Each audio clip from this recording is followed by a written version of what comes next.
I didn't want to get pregnant, but it just happened. I was having sex, yes, but because of my knowledge, I didn't think I would have gotten pregnant. I don't think no mother would feel good about her teenage daughter being pregnant. 18% of live births in Jamaica occur to teenage mothers. Doctor went for the pregnancy test in the bathroom. It was positive and I was crying. I was mad with myself. And I said my world was crashing down because I am not ready for a baby. It was a tough experience. I mean, it started to worry me. When I find out that she's pregnant, start to worry like financially, how I finance myself for help, benefit a child or to support a child. And at first I was saying, oh my God, I don't want this. Why this have to happen and stuff? What am I going to do when my belly start getting bigger and bigger and I can't hide it anymore? Everybody got furious. They're like, they can't believe it. You're just 15. How could you do this? Like, I ruined your life. And then it was just downhill from then. He was saying that, no, I got to come out of his house. I have to start go from house to house and everybody else them can't keep me and so on and so forth. It ripped us,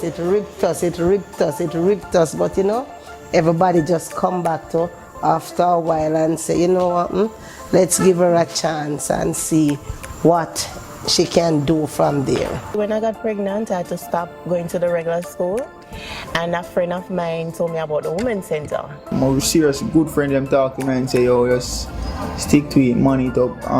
Don't be a child or try be like certain man, like where I say, yo, you know, like certain man, you know, where me come from, certain man really stand up to them responsibility, them fatherhood and them somebody.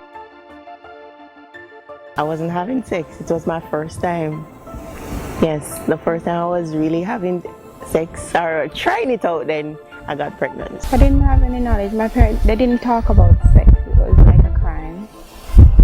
You know, something that you're not allowed to do. I've never introduced her to contraceptive because in my mind I didn't have that my daughter would really go out or see somebody before she had done school. It really requires a multi-sectoral approach in order for us to prevent adolescent pregnancies, to provide young people with the education, the health services, and the support that is required to help them to become resilient young people and to help them to lead the quality of lives required to ensure that they make productive contributions to the societies in which they live. The ministry has a robust health and family life curriculum from the very early stages of education right through, which emphasizes strong positive values, abstinence, and advises also that where children, young people find themselves in vulnerable situations, they can have recourse to guidance counselors, to social workers, to chaplains, who will be able to help them to overcome their difficulties. Curbing teenage pregnancy, I think you'd have to start from the home. Parents have to enlighten their children about the consequences they will face and don't hide stuff from them. Teach them about stuff, teach them about reality. You understand? Because the one little slip they're going to get, they're going to mess up. One, parents have to do one. Parents can help cut it down. Girl, when know them have sex, can help cut it down by using contraceptive, and the boys too. And just use a condom. Even though condom is not 100% safe, but you still can use a condom, or you can abstain. One of the other aspects that UNFPA has been working in is the development of a reintegration policy. We've been supporting the Ministry of Education and the Women's Center of Jamaica Foundation in the development of a policy that will allow for girls who become pregnant while in school to be able to reintegrate into the formal school system after they have delivered their babies. We recognized that it is so hard for the girls to get back into school. So our counselors will be going to the principals, the guidance counselors, and it would be their re-entry into school would be at the discretion of the principals. So you would get a whole heap of excuses to say we can't take them because. Sometimes it has been felt that it would be an embarrassment for the girl and for the school to have to acknowledge that she became pregnant while there and to therefore reintegrate her into her class. So the policy of government is to keep a place open at that school, to encourage school officials to avoid that kind of sentiment, but where necessary, to arrange for a place for that girl in another school where she can, so to speak, have a fresh start. The Women's Center of Jamaica Foundation is a government agency that has the mandate of providing continuing education for teenage mothers in Jamaica, and after they've had their babies, to have them returned to the normal school system. The ministry feels that the Women's Centre has a vital role to play during the girl's pregnancy and indeed afterwards. But the Women's Centre is not a high school, and therefore the important thing is for the reintegration into the formal education system.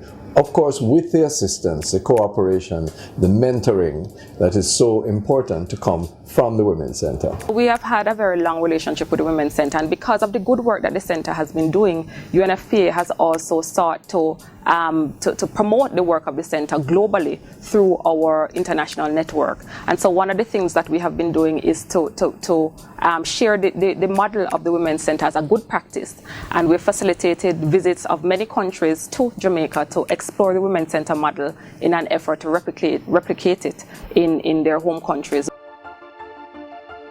The education of our girls is a strength of Jamaican culture and history. In many countries, girls' education is de-emphasized, even in these times. Can you imagine? In Jamaica, our girls are doing well. In many cases, they're doing better than the boys. And so we want to give every girl, no matter what her circumstances, even if she has become pregnant and had a child, we want to lift her up and make sure she gets the best opportunity. We are a nation of second chances. The girls must not only be seen for their procreative capacity. They must be seen for their educational capacity, for their capacity to be the final species, and for the capacity to contribute fully and equally to the development of any society. Sometimes you wish, this never happened to you, because the reality of the situation is persons are very judgmental, and that's how human beings are. And to hear that even after all your accomplishments and all you have, you've gone through all of the stuff and you've passed over all these hurdles, to become a better person, persons can be very, very unforgiving, because they are going to remember that, oh, she did have a baby when she was 50. Stop the prejudice, lift up life. Lift up our young girls to a sense of their own dignity and worth. You don't have to go to bed with a boy when you're in school in order to prove that you're a woman. What you must do is become educated, joyous, loving, and look for sensible and wholesome relationships. And the same advice is for our young men. Sex comes with two things, risk and responsibility. Risk as in sexual transmitted disease such as HIV, STD, that is the risk. Responsibility, you can get a girl pregnant. So body-wise, you might already body-wise because you feel say you're a man and thing, and you know what I mean? But what if the girl get pregnant, you're not ready for this one? You know what I mean? So the best thing you do, juvenile, you just go on, build and wait till you're ready fully.